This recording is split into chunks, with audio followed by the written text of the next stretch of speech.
Assalamualaikum warahmatullahi wabarakatuh. Sahabat-sahabatku yang beriman dan baik hati, di sini menceritakan tentang kisah inspiratif Islam, di mana kehidupan adalah sebuah proses belajar untuk menjadi versi terbaik dari diri manusianya. Standar terbaik untuk satu orang dengan orang sebenarnya berbeda-beda.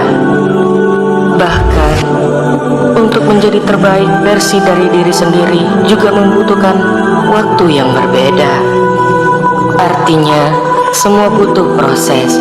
Bahkan metode pembelajaran untuk menjadi yang terbaik juga bisa berbeda-beda. Mulai dari pengalaman pribadi maupun menggunakan pengalaman orang lain. Meski begitu, tujuan akhirnya sama, yaitu menjadi pribadi yang lebih baik. Dan sebenarnya dari sisi agama juga ada cerita yang menarik yang bisa dijadikan sebuah contoh. Sahabat-sahabatku yang beriman, penasaran bukan? Tak perlu khawatir akan hal tersebut, sebab ini akan memberikan beberapa kisah inspiratif Islam yang bisa dijadikan contoh untuk kehidupan kita pribadi. Sahabat-sahabatku yang beriman dan baik hati, sahabat-sahabatku yang beriman, jangan kemana-mana, tonton terus video ini sampai selesai agar semua kita tidak gagal fokus. Dan berikut ini adalah beberapa kisah Islam yang bisa kita ambil dan kita petik untuk menjadi sebuah pelajaran dan contoh untuk pribadi yang lebih baik. 1. Kisah seorang penjual kerupuk yang matanya buta dengan hati yang begitu ikhlas. Pada suatu hari, ada seseorang penjual kerupuk dengan keterbatasan fisik. Penjual kerupuk tersebut memiliki keadaan buta pada matanya. Meski begitu, ia tetap mencoba menjalani hidup layaknya orang normal lainnya dengan berjualan kerupuk. Selang beberapa waktu, ada seorang pemuda yang hendak membeli kerupuknya dari penjual tadi. Dan pemuda tersebut lalu memberikan pertanyaan. Jika saja dirinya tidak membayar, namun meminta kembalian kepada penjual buta tadi. Lalu, ia menanyakan bagaimana tanggapan sang penjual kerupuk dengan kondisi mata yang buta. Seketika, penjual tersebut pun menjawab dengan nada yang rendah. Wahai anak muda, rezeki sudah Allah yang mengaturnya. Saya cuma berusaha. Jika memang rezeki tersebut adalah milik saya, maka tak akan tertukar. Begitupun sebaliknya, kata-kata si penjual kerupuk dengan kondisi mata yang buta. Seketika itu pun, setelah mendengar jawaban dari penjual kerupuk tadi, anak muda itu pun langsung bergetar hatinya. Dan ia kemudian memberikan uang kepada penjual kerupuk tadi dengan jumlah yang lebih besar. Dan pemuda tersebut percaya jika Allah menitipkan rezeki penjual tersebut lewat tangannya. Sahabatku yang beriman, dari cerita tersebut kita bisa mendapatkan pesan moral. Jika rezeki dari Allah tidak akan pernah tertukar alamatnya. Apapun itu, jika kita percaya akan Allah, maka jalan yang terbaik yang diberikan menjadi lebih mudah. Bahkan dalam segi pekerjaan sekalipun. Wahai sahabatku, percaya saja jika Allah akan memberikan yang terbaik untuk hambanya. Jikapun tidak rezekinya, maka Allah akan menggantikannya dengan yang lebih baik. Besar ataupun kecil jumlahnya, tetap saja kita syukuri. Percaya tidak percaya, tapi itulah kehidupan nyatanya, bahwasanya kita akan ikhlas untuk melakukan suatu kebaikan, karena sesungguhnya rahmat Allah tergantung pada prasangka hambanya. Itulah tadi kisah dari seorang pemuda dan seorang ibu penjual kerupuk dan keterbatasan fisik. Dan yang kedua, setitik kebaikan bisa menyadarkan kejahatan. Kisah selanjutnya adalah tentang seorang kakek tua pemilik pohon pepaya dengan seorang pemuda pencuri. Pada suatu hari, ada seorang kakek tua yang sudah memiliki pohon pepaya dengan kondisi berbuah matang. Dan pohon pepaya tersebut dirawat dari kecil seperti malika hingga bertumbuh dan menghasilkan buah. Akan tetapi, buah yang dihasilkan dari pohon pepaya tersebut sangatlah sedikit.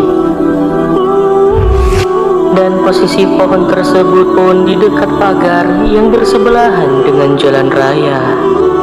Pada keesokan harinya, sang kakek pemilik pohon berniat untuk memetik buah pepayanya yang selama ini ia rawat. Namun, siapa sangka ketika sampai, ternyata buah pepaya tersebut sudah hilang beberapa biji. Seketika itu juga sang kakek kembali ke dalam rumah dan terlihat murung. Lalu sang istri yang melihat keadaan tersebut merasa heran hanya karena buah pepaya yang tak seberapa harganya bisa sekecewa dan semurung itu. Namun yang dipikirkan oleh kakek berbeda dengan yang dipikirkan oleh sang istri. Sang kakek memikirkan begitu kasihan terhadap seorang pencuri, harus menunggu sampai tengah malam sekaligus penuh usaha hanya untuk mendapatkan beberapa buah dari pepaya. Keesokan harinya, sang kakek berinisiatif untuk membantu sang pencuri dalam meletakkan sebuah tanggal. Namun, siapa sangka ketika keesokan harinya, buah pepaya pun yang ada pada pohon masih utuh jumlahnya. Sang kakek mulai bersabar dan mencoba menunggu keesokan harinya. Sungguh luar biasa. Akan tetapi, kejadian yang sama masih kakek alami. Yang dimana buah pepaya masih utuh meskipun sudah diletakkannya sebuah tangga di dekatnya. Hari berikutnya, seorang kakek kedatangan tamu seorang pemuda yang belum pernah ia temui sebelumnya. Pemuda tersebut membawa beberapa pepaya yang matang. Lalu pemuda tersebut memberikan pepaya tersebut kepada kakek dan meminta maaf. Pemuda tersebut pun juga menjelaskan jika dirinya yang mencuri pepaya milik sang kakek tadi. Sebenarnya pemuda tersebut masih berniat untuk mencuri pepayanya. Namun karena adanya sebuah tangga tadi yang diletakkan oleh sang kakek, pemuda tersebut hatinya bergerak dan sadar jika pemilik pepaya tersebut begitu sabar sekaligus baik hati pula. Dan sejak saat itu, pemuda tersebut sudah memiliki tekad untuk berubah dan tidak mencuri lagi. Dan pesan moral yang diberikan oleh kisah tersebut adalah sebuah kebaikan, meski sekecil apapun itu ternyata bisa memberikan dampak yang positif terhadap kebaikan orang lain. Mungkin orang lain memiliki rasa jahat terhadap kita, namun bisa jadi akibat kebaikan yang selama ini kita tabur dimanapun tempatnya akan memberikan buah yang manis di kemudian hari, seperti mengubah niat jahat seseorang menjadi lebih baik lagi. Karena terkadang perbuatan kebaikan kita kepada seseorang dibalas dengan orang yang berbeda. Wahai sahabat-sahabat yang beriman, tetap teruslah untuk berbuat baik kepada semua manusia. Sekecil apapun kebaikan kita pasti akan terbalaskan di kemudian hari. Meskipun mungkin kita tak merasakannya, bisa jadi yang akan menuai adalah anak cucu kita kelak. Yang ketiga, memberi tanpa menghina. Dikisahkan ada seorang penjual selimut dengan kualitas terbaik. Selimut tersebut bervariasi pula harganya dan juga ketebalan yang diberikan. Pada suatu hari, ada seorang kakek tua renta dengan kondisi baju yang lusuh. Jika dilihat secara menyeluruh, kakek tua tersebut ternyata adalah orang yang tidak punya. Meski begitu, ia tetap memberanikan diri untuk membeli sebuah kalimah dan juga selimut. Ketika kakek tua tersebut berada di dalam toko, kebanyakan para pengunjung melihatnya dengan sinis dan tentunya penuh akan rasa tak suka. Namun, siapa yang sangka, ternyata pemilik toko melayani kakek tua tersebut dengan sopan. Perhatian layaknya pengunjung lainnya. Kakek tua tersebut mengutarakan maksud kedatangannya ke toko tersebut untuk membeli selimut. Ia meminta selimut dengan harga yang paling murah karena total uang yang dimiliki kakek tua tersebut hanya pas-pasan. Bahkan dibilang cukup, ternyata tidak bisa mengetahui hal tersebut, dan pemilik toko tetap memberikan pelayanan terbaik sekaligus mulai mencari selimut untuk kakek tua renta tadi. Siapa sangka pemilik toko memberikan sebuah selimut dengan kualitas yang terbaik. Menariknya, harga yang dibanderol untuk selimut tersebut adalah sejumlah total uang kakek tua yang tadi. Lantas, kakek tua tadi memberikan ucapan terima kasih yang begitu mendalam kepada sang pemilik toko. Ternyata, selimut yang dibeli kakek tua tersebut adalah untuk menyelimuti anak istri di balik tembok rumahnya. Suatu hari, datanglah pengunjung ingin membeli selimut yang sama kualitasnya seperti kakek tua tersebut. Lalu, pengunjung tersebut tampak marah ketika mengetahui harga dari selimut tersebut. Ia membandingkan harga yang diberikan kakek tua kemarin terhadap dirinya saat ini. Memiliki perbedaan yang cukup signifikan. Ia menganggapnya tidak adil. Dengan penuh kesabaran, sang pemilik toko pun memberikan penjelasan. Memang benar, harga yang saya berikan kepada Anda berbeda dengan kakek tua kemarin. Namun, kali ini saya berdagang dengan manusia, sedangkan kemarin saya berdagang dengan Allah, ucap sang pemilik toko selimut.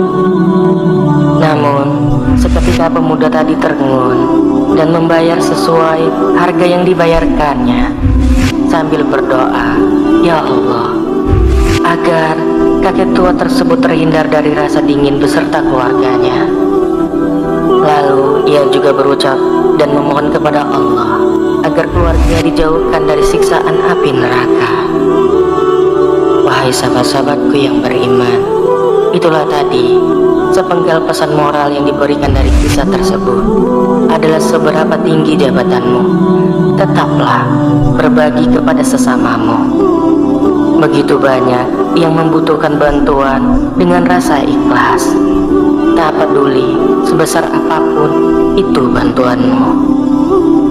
Kalau keikhlasanmu dalam membantu sesama akan bisa memberikan jalan terbaik pada kehidupan di masa depan.